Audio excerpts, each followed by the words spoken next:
Welcome to 4 sides TV. ప్రతి ఏటా చైత్రమాసంలో శుక్లపక్షంలోని త్రయోదశి రోజున జైనులు మహావీర్ జయంతిని జరుపుకుంటారు. ఆ రోజున కఠిన ఉపవాసంతో పాటు పూజలు నిర్వహిస్తారు. జైన మతానికి చెందిన 24వ తీర్థంకరుడైన మహావీర్ స్వామి 12 ఏళ్ల పాటు దట్టమైన అడవిలో కఠోర తపస్సు చేసి ఆ తర్వాత నది ఒడ్డున సాల చెట్టు కింద జ్ఞానాన్ని పొంది మహావీరుడుగా మారారు. అహింస, ధర్మం గురించి మహావీరుడు ప్రచారం చేశారు. జైనులకు ఆరాధ్య దైవమయ్యాడు. మహావీరుడి వ్యక్తిగత జీవితం, జైనుల జీవన విధానం, ఆహార నియమాలు భిన్నంగా ఉంటాయి. జనాభా పరంగా అల్పసంఖ్యాకులు. వారి వాణిజ్య వ్యాపారాల సామ్రాజ్యాల గురించి ఈ స్టోరీ ద్వారా తెలుసుకుందాం.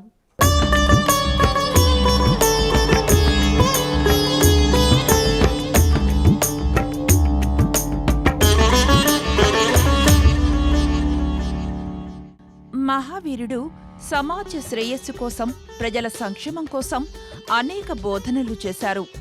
అహింసను ప్రోత్సహించడం, సమస్త జీవులను గౌరవించడం జైనుల జీవన విధానం. మహావీరుని చిన్ననాటి పేరు వర్ధమాన్. 30 ఏళ్ల వయసులో రాజభోగభాగ్యాలను త్యజించి సత్యాన్వేషణలో అడవుల బాట పట్టాడు. మహావీర్ జయంతి రోజున జైన మతస్థులు ప్రభాత్ ఫేరీ, ఆచారాలు, ఊరేగింపులు నిర్వహిస్తారు. మహావీరుడు మానవులు మోక్షాన్ని పొందడానికి 5 నియమాలను ఏర్పాటు చేశాడు. దానినే పంచ సిద్ధాంతాలుగా పిలుస్తారు. అహింస అంటే హింసకు తావు లేకుండా, ఆస్తేయ అనగా దొంగలించకుండా, బ్రహ్మచర్య సత్యంతో పాటు అపరిగ్రహం అనగా ఇహలోకంలో ఎటువంటి వ్యామోహాలకు గురికాకుండా ఉండటాన్ని జైనం ప్రాధాన్యతనిస్తుంది. వీటిని పంచ సిద్ధాంతాలు అంటారు. మగధ రాజ్యాలతో పాటు తూర్పునకు వెళ్లి తన సిద్ధాంతాలను బోధించాడు. అప్పటికే 23 మంది తీర్థంకరులు ఉన్నా మహావీరుడు హయాంలో జైన మతానికి విశేష ప్రాధాన్యత సంతరించుకొని భారతదేశం నలువైపులా వ్యాపించింది.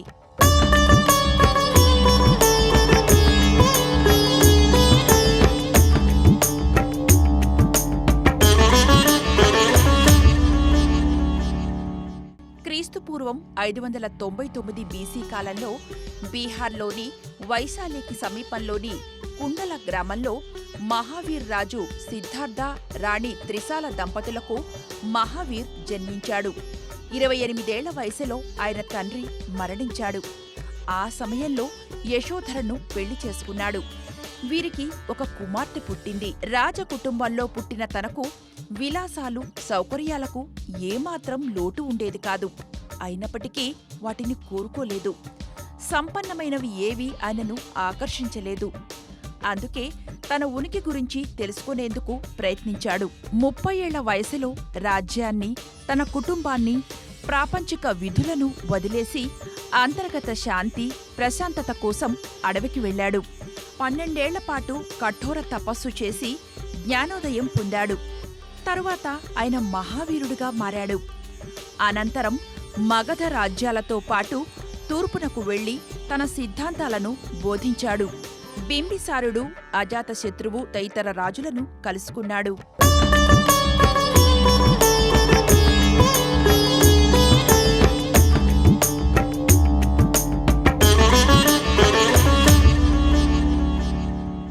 ఆయన బోధనల్లో ముఖ్యమైనవి: మిమ్మల్ని మీరు జయించండి, 1,000,000 మంది శత్రువులను జయించడం కంటే ఈ ఒక్కటి ఉత్తమం. ప్రతి వారికి ఆనందం అనేది మనలోనే ఉంటుంది. దాన్ని బయట వెతుక్కునేందుకు ప్రయత్నించొద్దు. దేవునికి ప్రత్యేక ఉనికి అంటూ ఏమీ లేదు. మనం సరైన ప్రయత్నాలు చేస్తే దైవత్వాన్ని పొందొచ్చు. అన్ని జీవులపై అహింసావాదంతో ఉండాలి. మనసుతో, మాటతో, శరీరంతో ఎవరినీ హింసించకపోవడమే నిజమైన ఆత్మ నిగ్రహం. విజయం సాధిస్తే పొంగిపోవద్దు, ఓటమి వల్ల కుంగిపోవద్దు. భయాన్ని జయించిన వారు మాత్రమే ప్రశాంతంగా జీవించగలరు.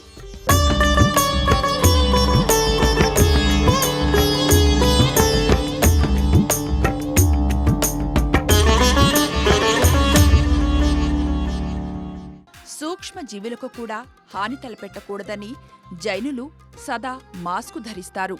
వారి నియమాల్లో ప్రధానమైనది అహింస కాబట్టి ఎట్టి పరిస్థితుల్లోనూ మాంసాహారం తీసుకోరు. ఉల్లి, వెల్లుల్లితో పాటు ఏ రకమైన దుంపలు తినరు. కారణం, ఇవన్నీ వేర్ల రూపాంతరాలు కావడంతో వాటిని తీయాలంటే మొక్కలను చంపాల్సి వస్తుందని, అది జీవహింస కనుక వాటిని ఆహారంగా వినియోగించరు. వివిధ రకాలైన పళ్ళు, కూరలు, చిక్కుడు వంటి కాయగూరలు, గింజలు మాత్రమే తీసుకుంటారు. మితాహారం వారి నియమం. పాలు, పాల ఉత్పత్తులను తీసుకుంటారు. రాత్రి దీపపు వెలుగులకు క్రిమికీటకాలు ఆకర్షింపబడి చనిపోతాయి. కాబట్టి వారు దీపాలు వెలిగించకముందే భోజనాన్ని తీసుకుంటారు.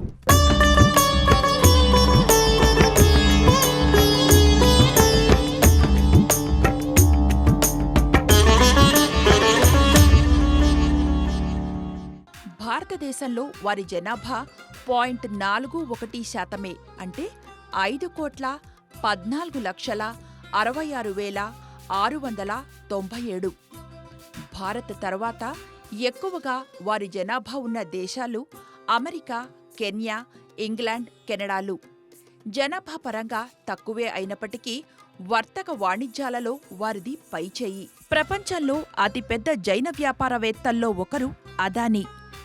బ్లూంబెర్గ్ నివేదిక ప్రకారం ఆయన భారతదేశంలోనే కాదు, ఆసియాలోనే అతిపెద్ద సంపన్నుడు. పోర్టు, విమానాశ్రయాలు నిర్వహణలో ఆయన పేరు గడించారు.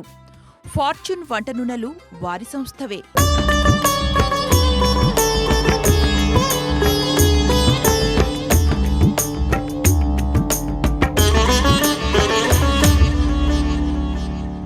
ఫార్మా కంపెనీలకు ఆద్యుడు, అతిపెద్ద pharmaceutical company Sun Pharma Dilip సంఘ్వీకి చెందినది.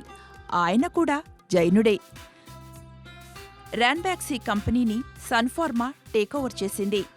Asian Paints chairman Ashwin Dani కాగా, అభయ్ వకీల్, మహేంద్ర చోక్సీలు ఏషియన్ పెయింట్స్కు పిల్లర్లు. వీరంతా జైనులే.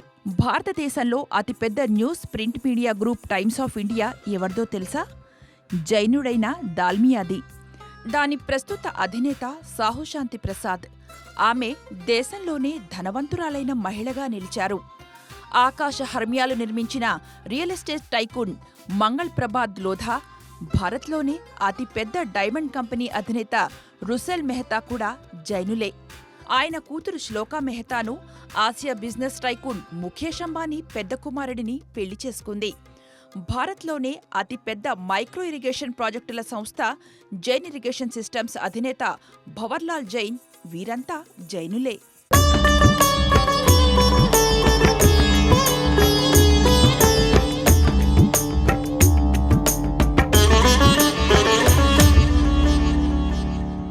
టొరంటో గ్రూప్ అధినేతలైన సుధీర్ అండ్ సమీర్ మెహతా బ్రదర్స్ వ్యాపార సామ్రాజ్యంలోనే కాదు, దాన ధర్మాల్లోనూ పేరుగాంచారు. Fevicol king Madhukar Prakash, Hindustan construction company MD Ajit Gulab Chand, Bandra ఓర్లీలోని సముద్రంపై అతిపెద్ద కట్టడం నిర్మించి ప్రశంసలు అందుకున్నారు. Intas pharmaceuticals Hasmukh Chudgar, Rajesh exports Rajesh Mehta, Inox group Devendra Jain, ఎంజూరస్ technologies Anurag Jain, Arvind mills Kasturbhai Lalbhai, HDFC Deepak Parekh, IndiGo airlines and co founder Rakesh Gangwal వీరంతా కూడా జైనులే.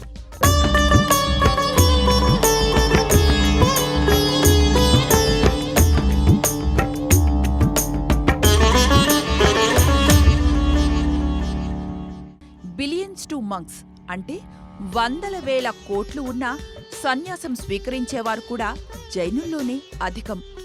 గుజరాత్కు చెందిన 24 ఏళ్ల మోక్లేష్ షా కుటుంబం అల్యూమినియం వ్యాపారం చేస్తూ మహారాష్ట్రలోని కొల్హాపూర్లో నివాసముంటోంది.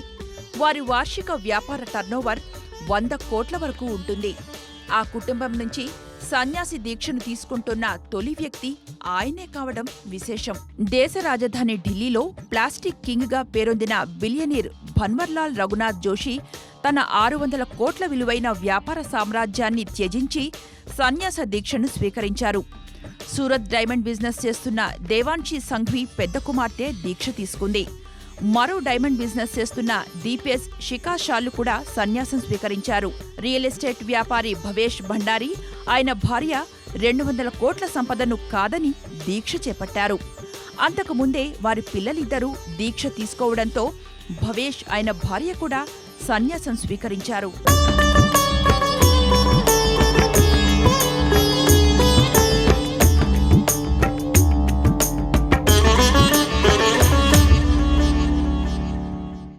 సన్యాసం స్వీకరించిన తరువాత ప్రాపంచిక సుఖాలను వదులుకొని పాదరక్షలు లేకుండా దేశాటనకు బయలుదేరుతారు.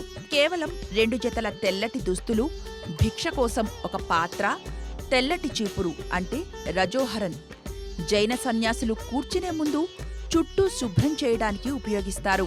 ఇది వారు అనుసరించే అహింసా మార్గానికి చిహ్నం. ఏది ఏమైనా డబ్బు సంపాదనలోనూ దానిని త్యజించడంలోనూ జైనులది ప్రత్యేక శైలి.